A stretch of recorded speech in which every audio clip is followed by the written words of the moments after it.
Good afternoon, Madam Chair. In accordance with the mandate, my staff independently prepared international analysis and tried to provide responses regarding implementation of the tax law.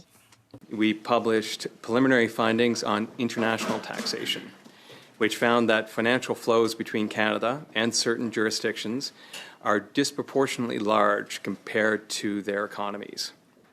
Some of these jurisdictions have been recognized as tax havens. In 2022, we published an international comparison of the Canada Revenue Agency's performance, which compares Canada's tax administration performance with that of comparable countries on a set of indicators, including the cost of collection and the value of additional assessments. Nous serons heureux de répondre. We will be pleased to respond to any questions you may have regarding our taxation analysis or any other publication by PBO. Thank you, Madam Chair. Les 5 minutes les plus Those were the fastest 5 minutes we've ever seen here. Thank you, Mr. Jacques. for 6 minutes. Thank you. In your recent appearance at the Government Operations Committee, you said, quote, the most important fiscal anchor is the debt to GDP ratio. The government is not on track to achieve that fiscal anchor, a fact that you then went on to call, quote, very alarming, stupefying, shocking. This is the first time in 30 years that I've seen one in which the ratio is going up over time, unquote. This caught a lot of Canadians' attention. It was an alarm call for Point of order, fiscal.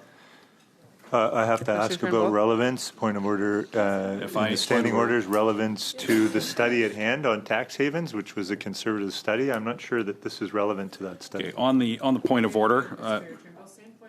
On the point of order, and I had not got to my question, which was about to come and is germane to it.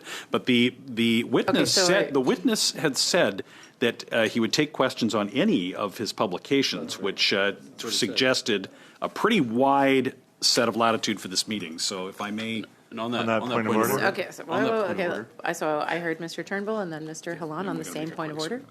Just because the witness said that he's open to questions on any matter does not mean that we're not here to study a motion that the Conservative Party put forward that we agreed to in this committee, and that defines some general parameters for the types of questions that we should be able to ask. So based on relevance, Chair, I would advise that that maybe Mr. Kelly could be bumped back into the lane. Thank you, Mr. Turnbull. Mr. Hallan on the same point of Madam order. Chair, just a precedence on this committee that Mr. Turnbull has been on this committee before, that whenever the Parliamentary Budget Officer has come here, there's been a wide latitude given, just like any minister comes. There's been times when the Liberals have asked many questions outside the realm of the current study, and there's precedence on that. So I would ask that you rule that there's a precedence in this committee where even a parliamentary budgeting officer like Mr. Jacques have a wide latitude on what kind of questions he asks. And that, I believe that's why he said he's also open to taking questions about any other report.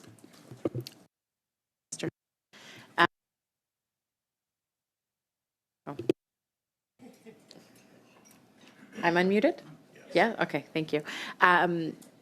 Mr. Kelly, I think you can proceed. Obviously, this is a study on tax havens, so Thank I look you. forward to hearing your question. I have 43 seconds in, I think, when we hit the point of order, so I'll continue from there with 5 and 17 left.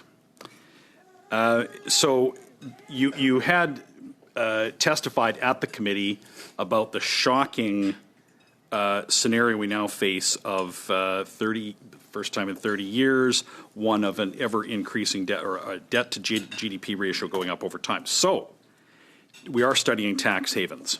Does the use of tax havens contribute to debt to GDP in that it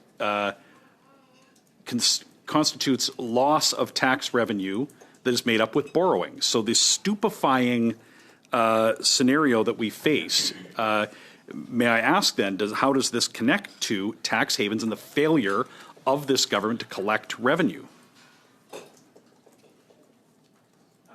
Thank you for the question. As you point out, there is a direct connection between the measurement of the overall debt to GDP ratio, and in particular, the revenues that the government collects and tax havens. Is well established by the reports that we've published in the past, as well as those of the Canada Revenue Agency and other jurisdictions. There is a sizable tax gap in most developed countries, including Canada, and that results in a situation where there are, I believe my predecessor used the number billions of dollars that potentially go uncollected.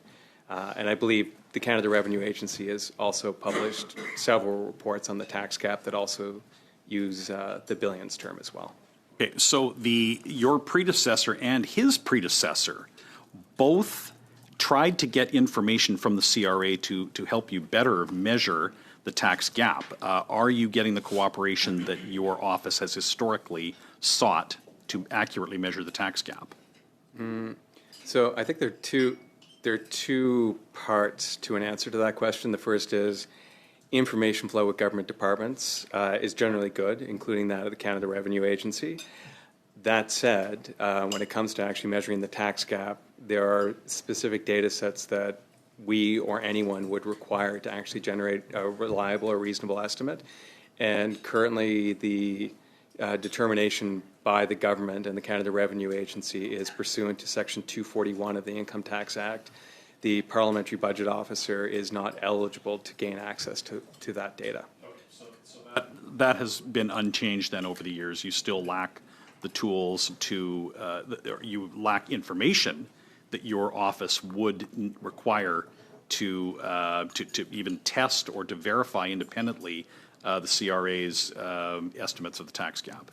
That is correct, and I believe that was if I may add, I believe it's the motivation for Bill S-217 that's currently in the Senate that was moved by Senator Percy Down that would ensure that the Parliamentary Budget Officer. Yes, I'm very familiar with it, having moved exactly that bill as Bill to S-243 in the 42nd Parliament, which the Liberal members voted against and prevented it from passing. So the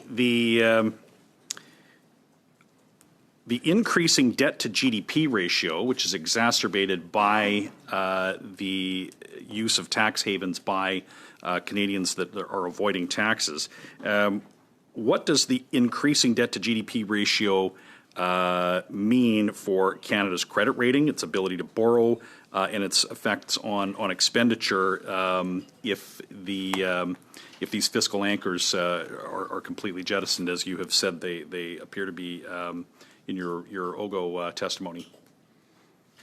I don't know that I used the word jettisoned. I know it's a word that I'm familiar with that word. I don't know. I use many words in that OGO testimony, and I think as members around the table realize, I'm attenuating to my new circumstances and learning to avoid using adjectives.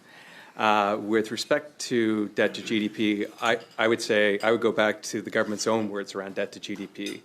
So the government, going back to page 38 of the 2024 December Economic and Fall Statement, indicates that the debt to GDP anchor, and in fact a declining debt to GDP ratio, is the most important fiscal anchor for demonstrating fiscal sustainability and is essential for securing and sustaining Canada's AAA credit rating, period. And those are the government's words in our office, and I certainly agree with what the government said.